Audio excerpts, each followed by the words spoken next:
Well, hey everybody, we are super excited to be kicking off a brand new series called And It Was Good. And there are some really well-known signs when something is really good. Like for example, when you chug your favorite soda or soft drink or pop or whatever you call it, and your body automatically has that sound after you drink it. Or what about when you're on a video chat and somebody asks, hey, can you hear me? And you give them the thumbs up to let them know, yes, you can. Or when a movie's really good, it typically gets a good score on Rotten Tomatoes. Or when a song is good, it gets a higher number of streams, or it becomes a popular sound on TikTok. Because we can all generally recognize when something is good. And the same thing is true when God created the heavens and the earth. God knew when he created things like light and sky, water, birds, plants, and especially humans, these were all really good things. And if you need proof of that, you can look back to Genesis chapter 1, verse 31 that says, then God looked over all he had made, and he saw it was very good. You see, God was able to look around the world. He was able to notice the various details in creation that he had created were all really good. And here's the thing, we do the same thing. When we consider the world, we're actually able to notice things that are good and things that aren't. And when we usually notice the things that aren't good, we wish somebody would do something about them. Because when things aren't good, we can tell that there's just something out of balance, that things aren't quite right. And that's exactly what it's like to notice injustice. Now here's the thing, when I just said that word injustice, chances are some thoughts popped into your mind.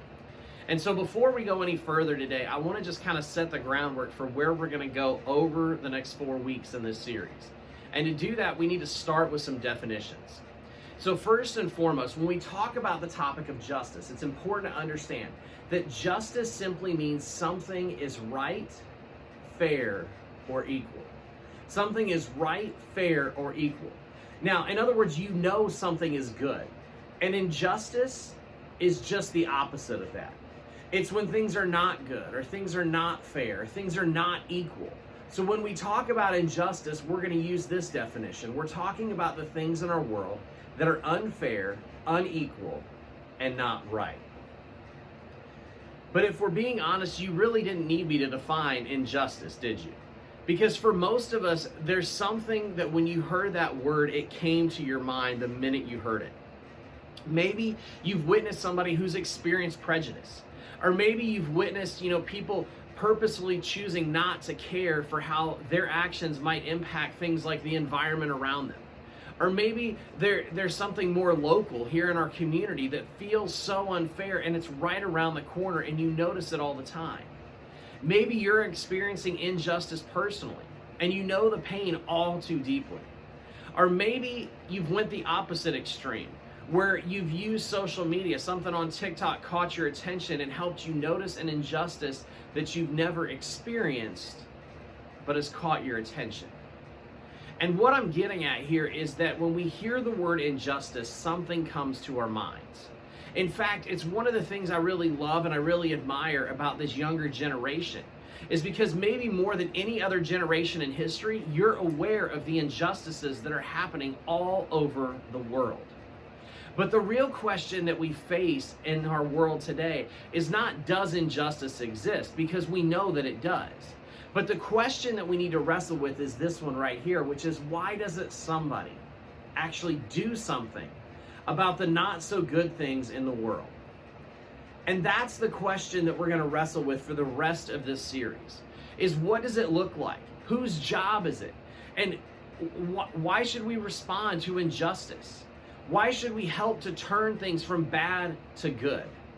And as we get started, I understand this conversation can be really tricky because for a lot of us, we see and we experience injustice in a different way.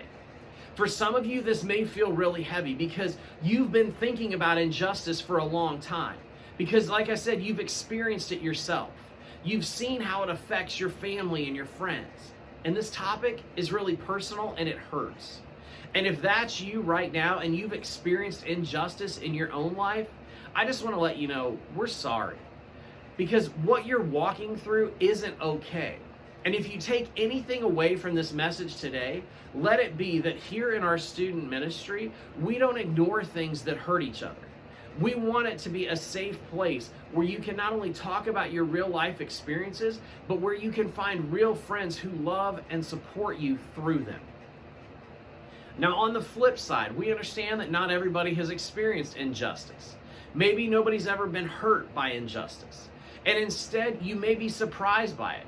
Maybe when you were younger, you never thought about things like a lack of education or racism or food insecurity. But as you're getting older, you've started to become more aware, maybe through social media or through the news or through conversations with your friends or family, and you keep discovering things that you never knew about the world around you.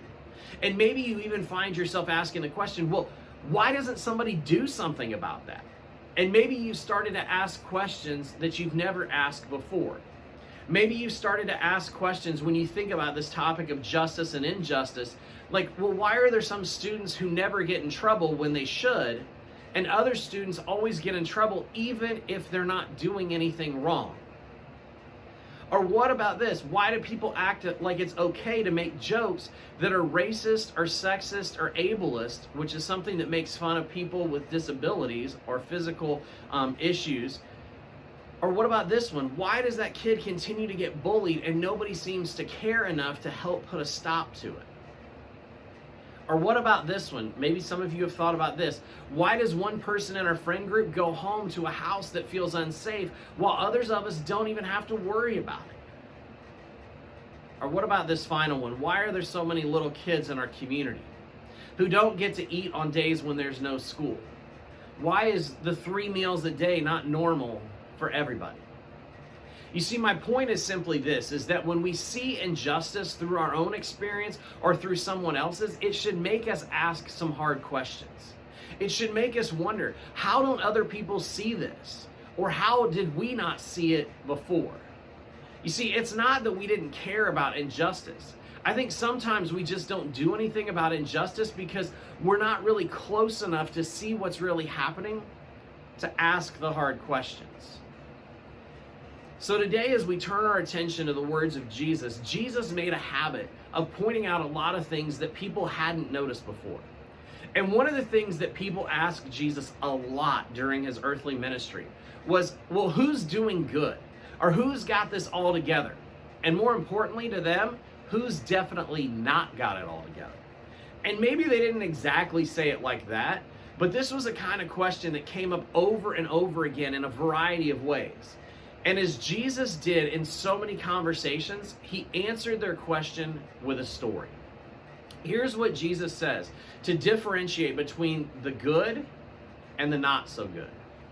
He says this in Matthew 25. He says, "For I was hungry, and you gave me nothing to eat. I was thirsty, and you gave me nothing to drink. I was a stranger, and you did not invite me in. I needed clothes, and you did not clothe me. I was sick and in prison, and you did not look after me." They also will answer, "Lord, when did we see you hungry or thirsty or a stranger or needing clothes or sick in prison and not help you?" He will reply, "Truly I tell you, whatever you did not do for one of the least of these, you did not do for me." You see, in this particular story, Jesus is distinguishing between justice and injustice, between those who are choosing to do good and those who are missing it. And all of this centers around this idea of how they respond to the needs of the least of these.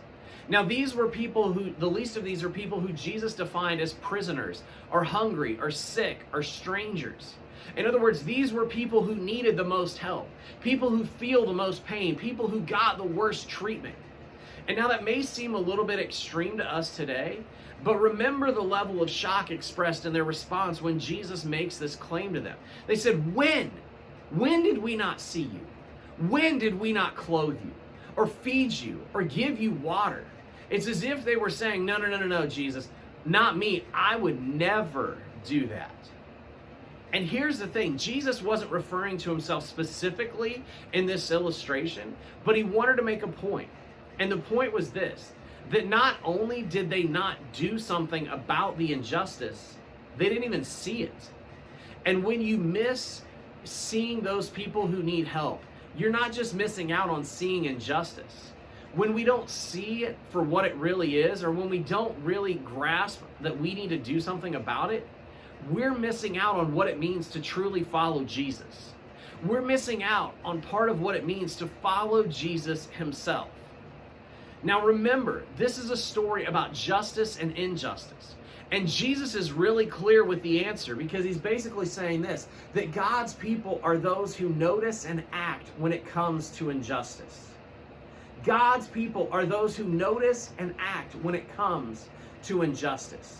God's people notice injustice and they work towards restoring situations to good.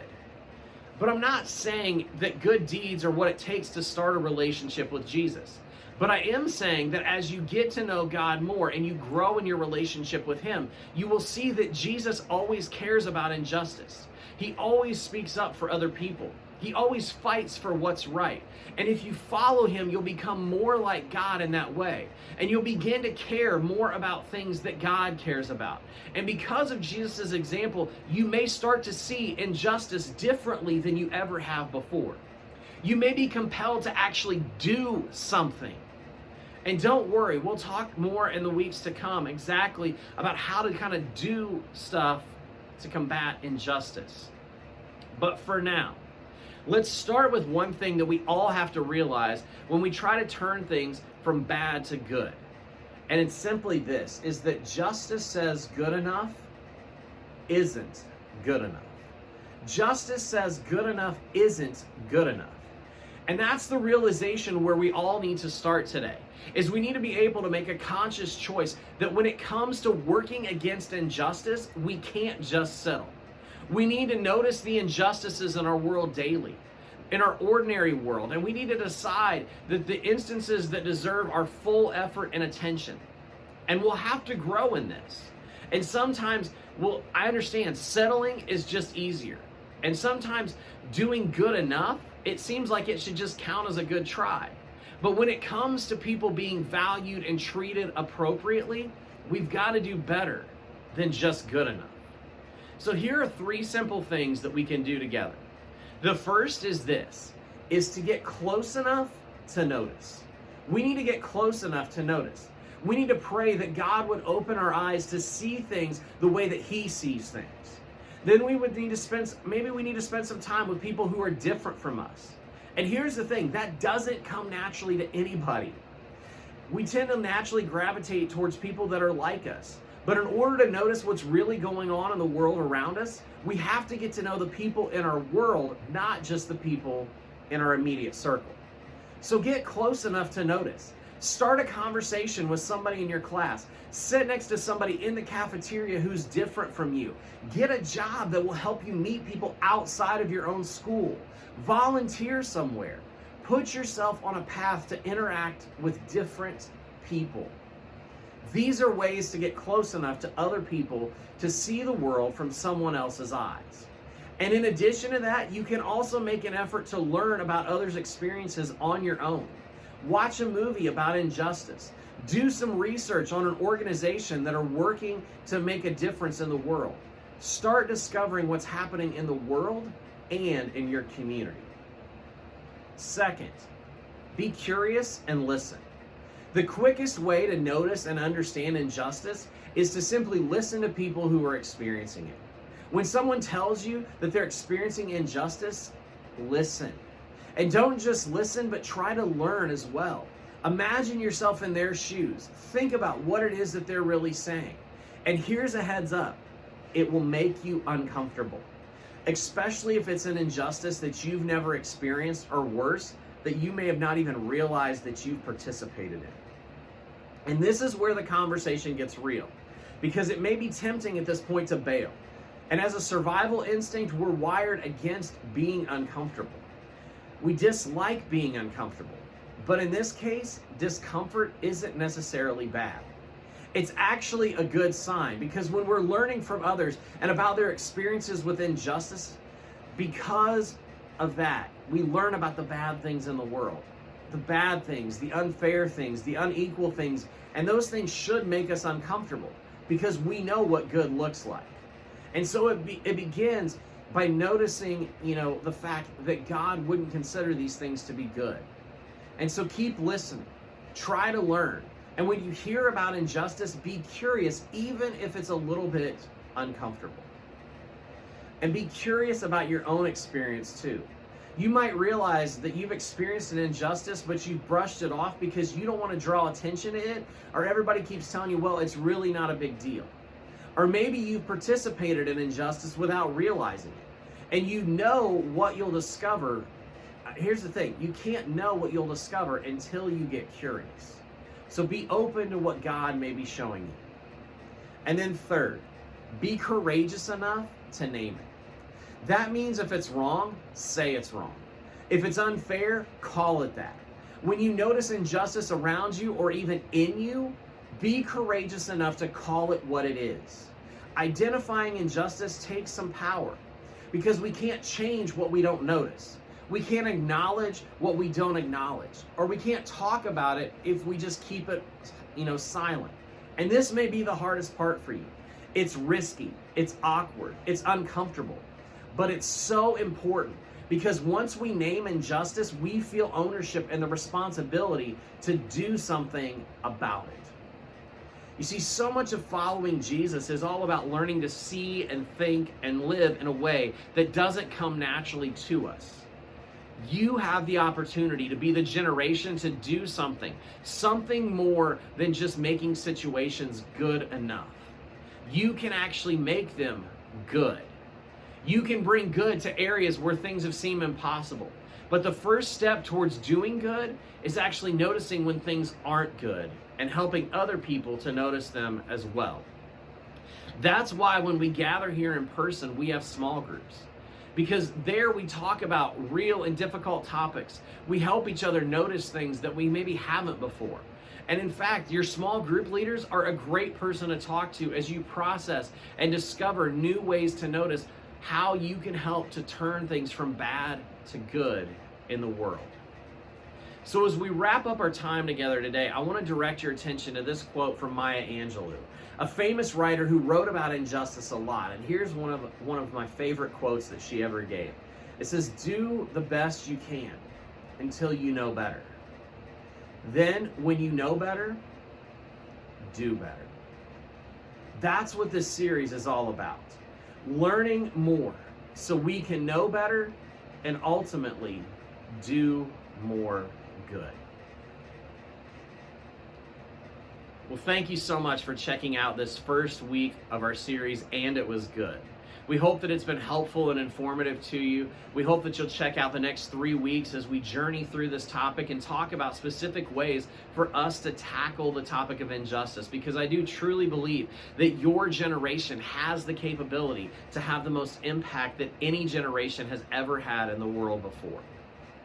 If you choose to join us in person, we'd love to have you. We meet on Sunday nights from 6 to 8 p.m. in the youth room here at New Hope Church. We'd love to have you join us, as we would love to have these conversations in person with you, to pair you up with a small group so you could dive into it and wrestle with it even more.